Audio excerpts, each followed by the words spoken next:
오늘 우리 2026년 새해를 맞이해서 첫 주 예배를 하나님께 올려드립니다.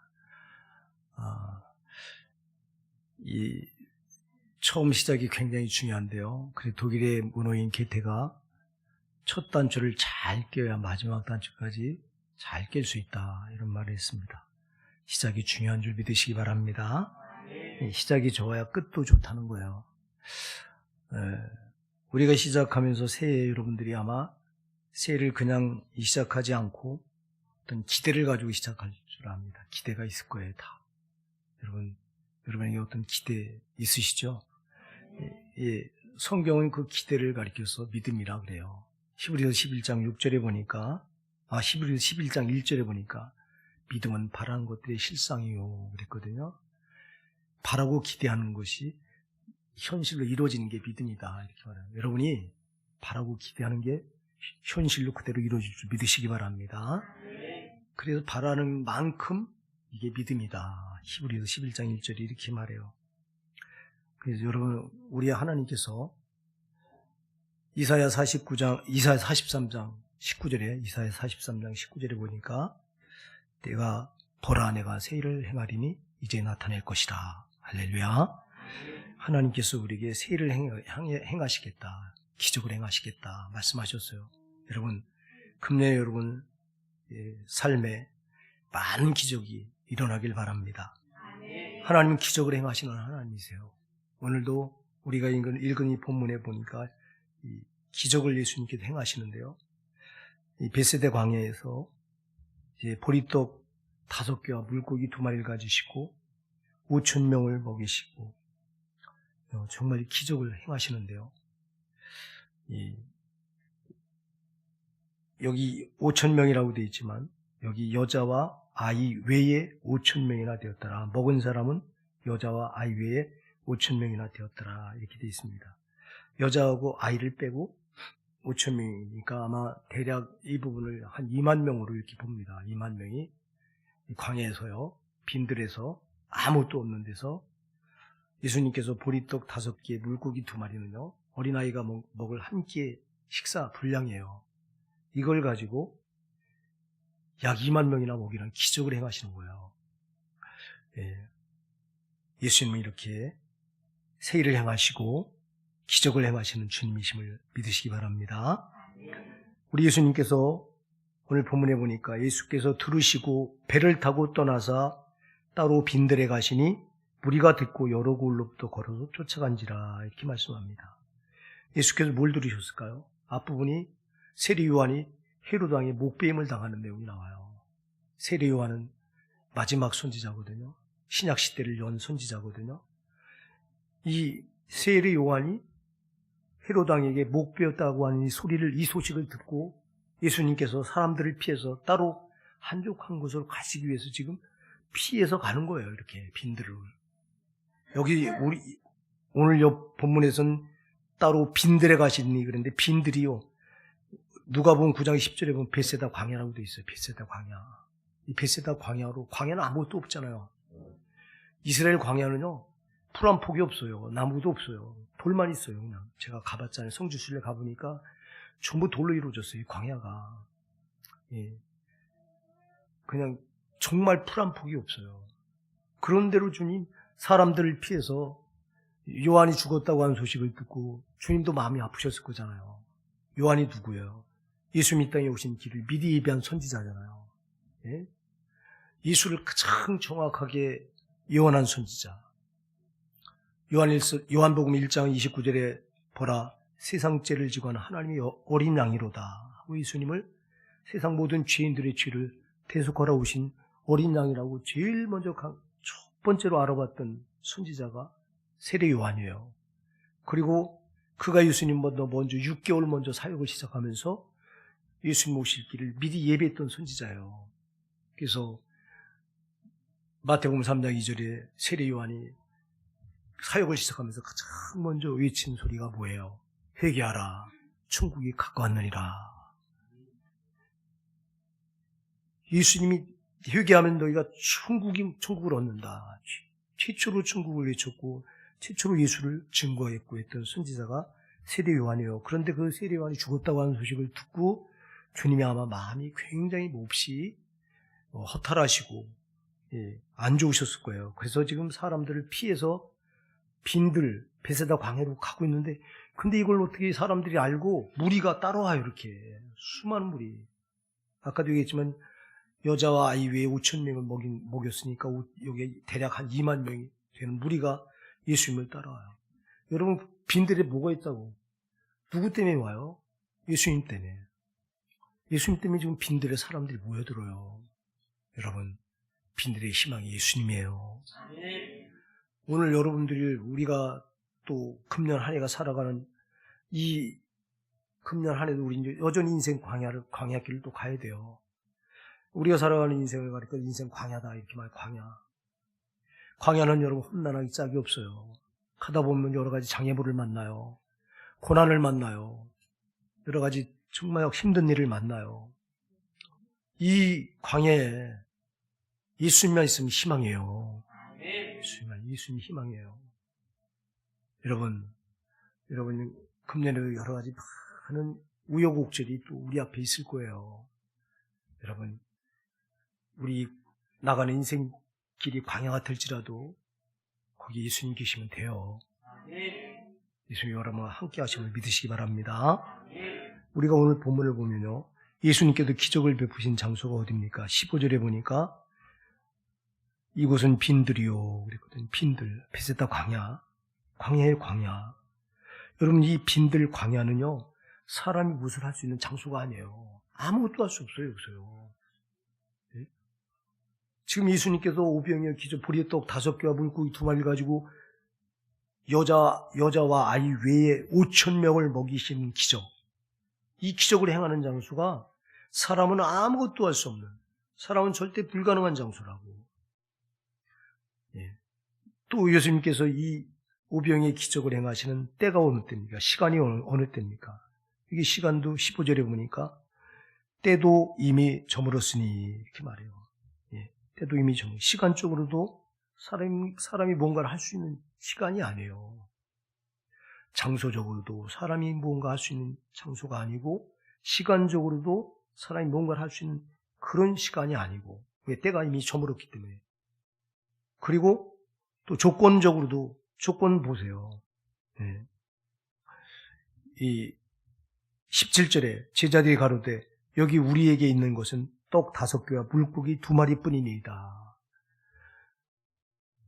떡 5개와 물고기 2마리밖에 없다. 조건적으로 보면 이걸 가지고 어떻게 2만 명을 먹여요. 그래서 조건적으로 봐도 사람이 뭔가를 할 수 있는 조건이 아니에요, 지금. 장소는 상황을 말하는데요. 상황적으로도, 시간적으로도, 조건적으로도, 장소적으로도 사람의 힘으로 뭔가 할 수 있는 곳이 아니에요, 빈들은, 광야는. 우리가 살아가다 보면요, 광야를 꼭 만나게 되는데, 그럼 이때 우리는 내 힘으로 뭔가를 할 수 있는 상황이 아니에요.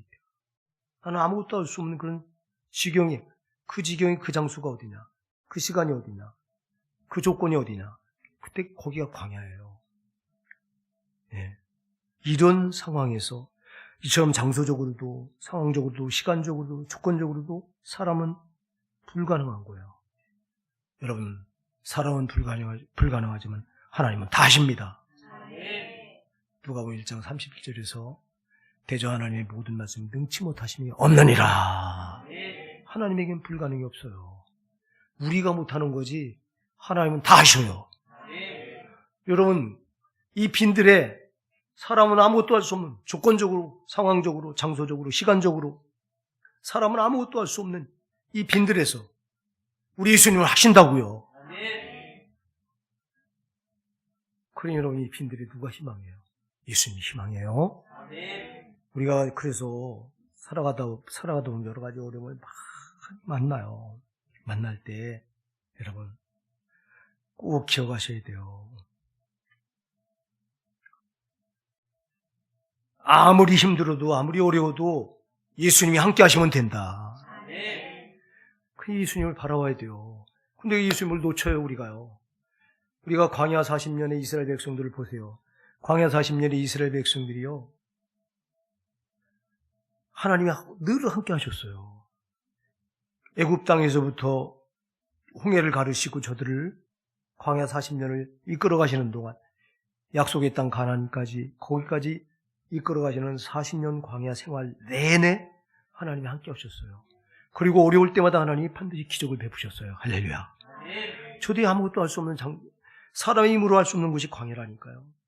이스라엘 백성들이 광야에서 뭘 할 수 있어요? 먹을 걸 얻을 수 있어요. 마실 물을 얻을 수 있어요. 사막인데 아무것도 할 수 없어요. 그런데 단 한 가지 저들에게 하나님이 함께 하셨어요. 저들이 아무것도 할 수 없을 때, 아무것도 먹을 양식을 구할 수 없었을 때 하나님께서 하늘문을 여시고 만나를 비같이 내려주셔요. 저들이 마실 물이 없을 때, 정말 저들이 이제 목말라 죽게 됐다고 외칠 때, 저들이 절망할 때 하나님께서 반석을 쳐서 물을 내주셔요. 여러분, 근데도 저들은 자기들에게 시시때때로 자기들은 아무것도 할 수 없는 그런 불가능한 그런 장소 광야에서 어려움을 만날 때마다 하나님은 살아계심을 꼭 보여주셨고 기적을 베풀어 주셔서 내가 희망이다 하고 말씀하는데도 이 광야 이스라엘 백성들은요, 그 희망이신 하나님과 자기들과 함께하는데도 그 하나님이 함께하는 줄 몰라요. 이게 문제예요. 이게요. 여러분, 하나님은 저와 여러분을 구원하시고 성령으로 오셔서 여러분에게 눈을 떼지 않고 계신 줄 믿으시기 바랍니다. 여러분이 어느 곳에 있든 어딜 가든 꼭 하나님이 함께 하십니다. 그 하나님이 항상 나와 함께 하시는데 그 하나님이 있는데 왜 우리가 절망해요? 왜 우리가 틀렸다고 말하고 왜 우리가 한숨 쉬고 왜 우리가 낙심해요? 이스라엘 백성들처럼요. 이스라엘 백성들이 광야 40년 내내 저들은 내내 그랬어요. 하나님이 없는 자들처럼 그렇게 생활했어요. 하나님은 저들을 떠나지 않고 낮에는 구름 기둥으로 밤에는 불 기둥으로 저들을 인도하시면서 어려운 상황에 처할 때마다 반드시 역사하셔서 어려운 상황을 기적으로 바꿔주시는데도 불구하고 이 일을 저들은 수없이 체험하면서도 불구하고 하나님이 함께 하신다고 하는 걸 까맣게 잊었어요. 여러분, 금년에 우리가 잘해야 될 게 뭐냐? 하나님은 여러분을 절대 여러분 눈을 떼지 않으세요. 하나님 여러분에게 새 일을 행하시기 위해서 기적을 행하시고 여러분 곁에 항상 함께 계세요. 그러니까 여러분, 우리가 어차피 우리는요, 살아가는 인생 길은 광야길이기 때문에 힘들고 어렵고 고단하고 정말 때로는 넘어져서 포기하고 싶고 이런 상황을 만나요. 그럴지라도 사랑하는 여러분, 여러분에게는 하나님이 함께 계십니다. 하나님이 희망이십니다. 희망을 옆에 두고도 희망이 없는 사람들처럼 살면 되겠어요? 광야 이스라엘 백성들처럼. 우리가 요셉을 보시자고요. 요셉이 형들의 미움을 받아서 야곱에게 12아들이 있었는데 12아들 가운데 야곱이 가장 사랑했던 아들이 요셉이에요. 이 요셉은 11번째 아들이잖아요. 12명의 아들 가운데 11번째 아들이에요. 근데 이상하게 그 야곱이 다른 아들보다도 요셉을 특별히 사랑해서 요셉에게만 채색 옷을 해입혀요. 아주 반짝반짝 빛나는 옷을 요셉에게만 해입혀서 다른 형제들과 차별 두려고. 그러니까 형들이 이걸 보고 미워해서 시기를 합니다. 우리 아버지 야곱이 존엄만 사랑한다. 우리는 별 일 없다. 그래서 시기해서 이 요셉을 애굽의 노예로 팔아버리잖아요. 형들이. 여러분, 당시에 노예로 팔린다고 하는 건요, 그 인생이 끝난 거예요. 노예는요, 사람이 아니에요. 노예로 팔려가는 순간 그 상품이에요. 주인이 그냥 목을 치면 죽어야 되는 거예요. 그냥 주인이 돈을 얼마 주고 팔면 팔리는 거예요. 그 노예로 팔리는 순간 더 이상 인간이 아니에요. 인격이 없어요. 그냥 상품이에요. 그야말로. 그러면 인생 끝난 거잖아요. 그런 상황과 그런 조건이 요셉에게 닥쳤음에도 불구하고 요셉은 절망하지 않아요. 여러분들이 창세기에서 가서 보면 요셉이 절망하는 거 보셨어요? 아니요, 오히려요.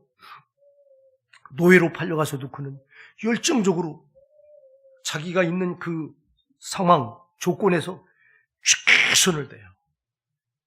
노예를 보디발이라고 하는 애굽의 군대 장관인 보디발이 이 노예를 사고 보니까 이놈은 이상한 놈이에요. 특별한 놈이에요. 이놈은. 다른 노예들과 달라.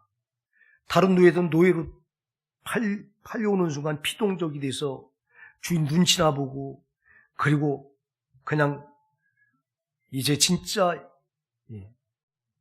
수동적으로 그냥 이렇게 움직이는데 이놈 보니까 능동적이고 막 지할 일을 찾아서 하고 적극적이고 달라요. 그게 보디발의 눈에 띄잖아요. 보디발의 눈에 띄어서 보디발이 그를 자기 가정 총무로 삼아요. 노예를. 여러분, 애굽의 군대 장관이면 상당한 권력을 가진 자인데 권력을 가진 사람이 노예 중에서 뽑아서 가정 총무를 삼는다. 자기 가정 집안 모든 걸 요셉에게 맡기고 자기는 관여하지 않았다. 이렇게 성경이 말해요. 얼마나 중요한 직책을 맡기는 거예요. 이거 뭘 말해요? 요셉은 절망적인 상황, 노예로 팔려가는 그 상황, 인생이 끝났다고 생각하는 막장 인상이라고 생각하는 거기서도 누굴 봤어요? 하나님을 봤어요. 그래서 창세기 39장 2절에 보면요. 여호와께서 요셉과 함께 계셨더라 이렇게 말해요.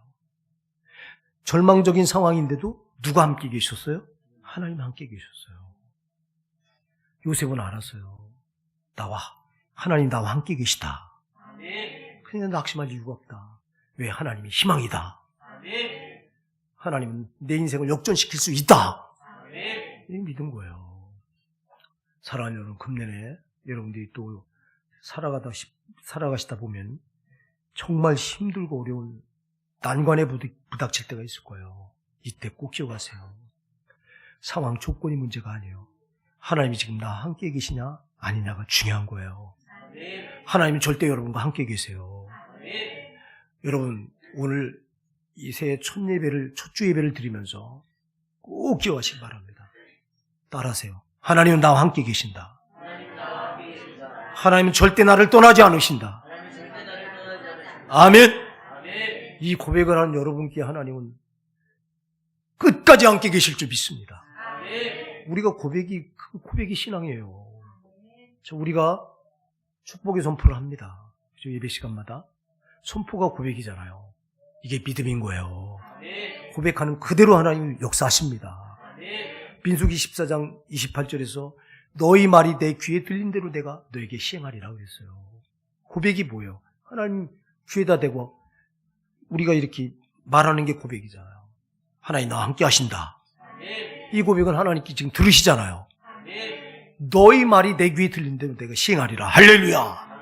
하나님 나와 함께 하신다면 함께 하시는 거예요. 사랑하는 여러분, 이 자리에 앉아 계신 여러분, 한 분도 금년에는 하나님 여러분을 떠나지 않으실 줄 믿으시기 바랍니다. 하나님만 계시면 된다. 요셉이 더 억울한 일을 당하죠. 노예로 팔려간 것도 부족해서 보디발의 아내가 요셉이 용모가 준수하고 아주 준수하고 아름다웠더라고요. 요셉이 잘생겼어요. 잘생긴 걸 보고 그 보디발의 아내가 유혹을 합니다. 동침하자고. 근데 요셉은 믿음의 사람이기 때문에, 신앙인이기 때문에 하나님 앞에 범죄할 수 없다. 그래서 그 동침하자고 하는 걸 뿌리치다가 겉옷을 잡고 그 보디발의 아내가 불고 늘어집니다. 같이 동침하자고. 그랬을 때 도망치느라고 겉옷을 보디발의 아내 손에 맡기고 그냥 빠져나오니까 이 보디발의 아내가 분함으로 자기 남편 보디발이 오니까 당신이 저 사온 히브리 노예, 저 노예가 오늘 나를 걷간하려고 나한테 들어왔다. 이 옷이 히브리 저 노예 옷이 이게 증거다. 누명을 뒤집어 씌워서 이것 때문에 억울하게 왕에게 범죄한 자들만 갇히는 감옥에 갇혀요. 이건 죽어서 나오는 감옥이에요. 그러면 요셉의 인생은 거기서 정말 더 절망적인 나라로 떨어진 거예요. 죽어서나 나오는데 이 감옥 여기까지 갇히게 된 거예요. 근데 거기에 누가 함께 계세요? 하나님이 함께 계셨어요. 하나님이 계시니까 역전돼요. 할렐루야! 여러분, 하나님이 함께 하시면 다 돼요. 베세다 광야가 사람은 아무것도 못할 수 없는 곳인데 예수님 계시니까 기적이 일어나잖아요. 사랑하는 여러분, 우리에게는 정말 절대 희망이신 예수님이 함께 하십니다. 예수님, 여러분을 위해서 자기 생명을 십자가에 통째로 내주셨습니다. 자기 살과 피를, 자기 살을 다 찢기시고 자기 피를 다 쏟아서 저와 여러분을 속량하셨습니다. 그 예수님이 요한복음 14장 8절에서 내가 너희를 그와 같이 버려두지 않고 너에게 오리라. 그렇게 해서 오신 분이 성령입니다. 그래서 우리를 위해서 목숨을 내주신 그 예수님이 지금은 성령으로 오셔서 내 안에 계시고 내 곁에 계십니다. 그래서 금년에는 우리가 우리의 희망이신 예수님이 나와 함께 하신다고 하는 걸 꼭 붙드시고 잊어버리지 마시기 바랍니다. 광야 이스라엘 백성들은 잊어버렸어요. 그냥. 하나님이 함께 하신다. 저들이 희망이신 하나님이 함께 계신데도 하나님이 함께 하시는 줄 몰랐어요. 그래서 어려움을 만나면 절망하고 낙심하고 좌절하고 원망하고 불평하고 하나님 없는 자들의 모습을 그대로 보여줬어요. 하나님 저들 떠나지 않고 함께 계시는데도 우리가 그럴 수 있다는 거예요. 절대 하나님은 우리를 안 버리신다. 그러니까 우리가 잘해야 될 게 뭐냐. 어떤 상황에도 절대 희망, 나를 천국까지 이끌어가실 나의 절대 희망이신 예수님은 나와 끝까지 함께 하신다. 그래서 어려울 때마다 여러분 우리는 우리 희망이신 예수님께 찾아 나가시면 되는 거예요. 정말 가장 놀라운 희망을 우리가 붙들고 있으면서도 이걸 잊어버리고 살아가. 이 광야 이스라엘 백성들처럼 잊어버리지 마시고요. 꼭 기억하시면서 사시기 바랍니다. 예. 그래서 주님께서 보라 내가 너희를 위해 새 일을 행하리라고 하셨으니 기대하십시오. 금년에 정말 나에게 어떤 기적을 행하실 것인가. 여러분 아까도 얘기했어요. 기대하고 바라는 게 믿음이라고요. 아무런 기적도 바라지 않고 시작한다면 여러분은 아무 기적이 안 일어날 거예요. 그러나 정말 금년에는 주님께서 나에게 베세다 광야에서 행한 기적이 아니라 이거보다 더한 기적도 나에게 분명히 허락하실 것이다. 믿으시고 시작하시기 바랍니다. 정말 우리는 이거보다 더한 기적을 이미 체험한 사람들이에요. 여러분이 예수 그리스도의 십자가 피를 만나서 죄산 받은 줄 믿으십니까? 그럼 여러분 죄산 받았으면 여러분은 지옥 가지 않고 천국 갈 거 믿으십니까? 그럼 여러분 내가 천국 가게 된 것보다 더 큰 기적이 어디 있어? 아멘? 이거보다 더한 기적이 어디 있습니까? 여러분 지옥 갈 수밖에 없는 내가 죄로 인해 지옥 갈 수밖에 없는 내가 천국 가게 됐으니 이거보다 더한 기적이 어디 있어요? 우리는 이미 최고의 기적을 체험한 사람들이에요, 여러분. 근데 그거보다 못한 기적을 우리가 왜 안 바랍니까? 바라야지. 우리는 이스라엘 백성들처럼 조금 힘든 상황에 놓이면 우리가 못하니까 하나님이 못하실 줄 알고 하나님의 희망이신 하나님이 나와 함께 계신데도 그 하나님이 없는 것처럼 우리가 그냥 그 상황에 끌려다니면서 낙심하고 절망하고 원망하고 불평하고 그런다면 나를 지옥에서 건져서 저 천국으로 옮겨주신 주님의 기적을 내가 체험했는데 그럼 이 놀라운 기적을 이거보다 더 큰 기적은 우리에게 없는데 이 기적을 체험한 내가 왜 여러분 주님이 나를 위해 새 일을 행하실 그 기적을 왜 안 바랍니까? 바라야지. 바라시기 바랍니다. 바라고 기대하는 것만큼 반드시 역사하십니다. 그러니까 2020년 새해를 시작하시면서 여러분이 첫 주를 시작하시면서 여러분 결단하세요. 금년에 주님은 다른 사람 몰라도 나에게는 정말 수많은 기적을 행하실 것이다. 우리 가정에 이 기적을 주실 것이다. 내 직장에 이 기적을 주실 것이다. 내 사업장에 이 기적을 베푸실 것이다. 내가 나가는 그 앞길에 주님은 내가 상상치 못한 놀라운 기적을 행하실 것이다. 기대하십시오. 기대하고 바라는 게 믿음이에요. 아무것도 기대하지 않는다면 그게 그 사람 믿음이 돼서 아무런 역사도 안 일어나요.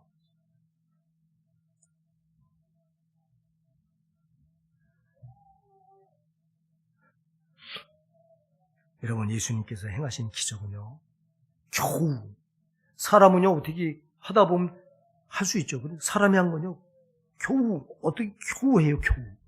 해도. 근데 하나님이 하시는 기적은요, 겨우가 아니에요. 여기 오병이에 보리떡 5개, 물고기 2마리 가지고 여자와 아이 외에 5,000명을 먹이셨는데, 그러면 여자와 아이를 포함하면 약 2만 명인데, 2만 명을 이거 먹이시는 것도 기적이잖아요. 이게 보리떡 5개, 물고기 2마리는 아까도 제가 말씀드렸듯이 어린아이 한 끼 도시락, 한 끼 식사 양이에요. 근데 이걸 가지고 2만 명을 먹인다? 도저히 불가능하잖아요. 그러면 2만 명을 먹이고도 어떻게 되세요? 다 배불리 먹고 남은 조각을 12바구니에 차게 거두었으며. 할렐루야. 우리 하나님이 행하신 기적은요, 겨우 하는 게 아니에요.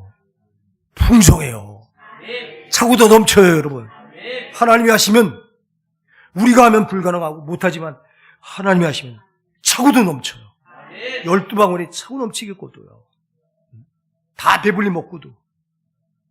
이분이 하나님이세요. 이분이 예수님이세요, 여러분. 그래서 이 광야 같은 세상에 절망적으로 살아가는 사람들에게, 어둠으로 살아가는 사람들에게 희망은 오직 예수님 한 분뿐입니다. 그래서 우리가 그래서 이 예수님을 전해야 돼요. 오늘 본문에 보면요, 보세요. 저녁이 되매 제자들이 나와 가로되 이곳은 빈들이요 때도 이미 저물었으니 무리를 보내어 마을에 들어가 먹을 것을 사 먹게 하소서. 예수께서 가라사대 때 갈 것 없다. 너희가 먹을 것을 주어라. 그래요. 자, 여러분, 예수님께서 제자를 보고요, 너희가 먹을 걸 전달해 주래요. 희망은 누구예요? 예수님이에요. 근데 제자들 보고 너희가 이걸 전달하래요. 여러분, 여기 제자들 보고 주님께서 하신, 네가 희망의 통로가 되라는 거예요. 네가 희망의 전달자가 되라는 거예요. 우리를 향한 주님의 음성입니다, 여러분. 우리는 우리의 희망이신 예수님과 함께 동행합니다. 2026년의 새해에도. 그러나 우리 주변에 여러분, 희망이신 예수님을 모르고 엉뚱한 데서 희망을 찾으려고 하는 사람들이 얼마나 많아요. 낙심에 빠지고 좌절에 빠지고 어려움에 만나서 거기서 부딪혀서 정말 괴로워하고, 이런 분들에게 여러분, 희망이 있다고 알려줘야 될 거 아니에요. 아니, 우리만 희망이 예수님 나만 붙들고 나만 가지고 있으니 됐다가 아니라, 예수님께서 지금 제자들에게 갈 것 없다. 너희가 먹을 걸 주어라. 너희 희망의 통로가 되라. 네가 희망의 전달자가 되라 하시잖아. 우리가 이 일을 해야 되잖아, 금년에. 우리가 먼저 우리의 희망이신 예수님을 꼭 붙들고, 그리고 우리 주변에 진짜 희망이신 예수님을 몰라서 여러 가지 상황과 조건, 환경에 부딪혀서 절망하고 낙심하고 좌절한 그런 분들에게 희망이 있다, 희망을 전달해 줘야 되잖아. 희망은 예수잖아요, 예수.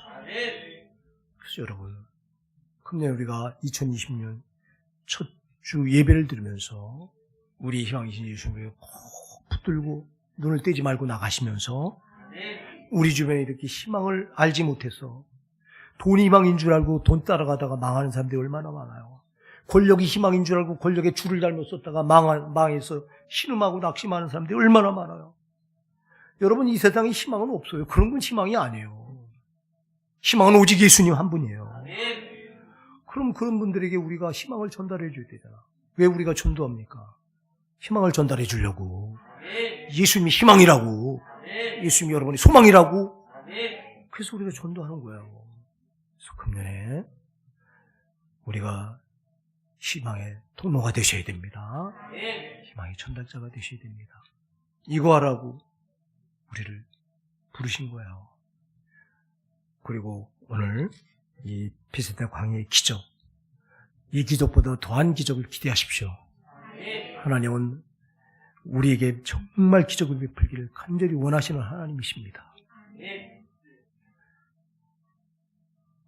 그래서 우리 기적을 행하시는 희망이신 예수님 우리가 꼭 붙들고 금년에 여러분 우리 주변에 또 우리 가족부터 시작해서 주변을 보면 정말 희망을 못 만나서 힘들어하는 분들이 있어요. 전달하자고요. 여러분 희망의 통로입니다. 정말 여러분 하나님 여러분을 통해서 자기 희망 자기를 수많은 영혼들에게 전달하기를 원하시고 여러분이 희망의 통로가 되시길 원하신다. 희망의 통로가 낙심하고 좌절하면 되겠어요? 우리가 저도 지금까지 지나온 발자취를 보면요. 정말 희망이신 예수님이 나와 함께 하는데도 이걸 모르고 너무 힘들 때, 목회가 힘들 때, 좌절하고 절망하고 낙심할 때 참 많았어요. 저도. 미련해서 몰라서. 그러나 여러분 진짜 그 희망이신 예수님을 우리가 꼭 붙들고 정말 좌절하는 게 아니라 감사하면서 그분을 인정해드리면요. 반드시 기적이 일어납니다. 우리가 그동안 이 희망이신 예수님을 정말 가장 가까이 두고도요. 이 광야 이스라엘 백성들처럼 놓쳤던 거예요. 놓치지 마시고요. 그 예수님을 꼭 희망이신 예수님을 꼭 붙드시고 나만 이 희망을 누리는 게 아니라 우리 주변에 희망이신 예수님을 몰라서 고통하고 좌절하고 낙심하는 많은 분들에게 희망이신 예수님, 그 예수님을 전달하는 전달자, 통로가 되시기를 예수 그리스도 이름으로 축복해 드립니다.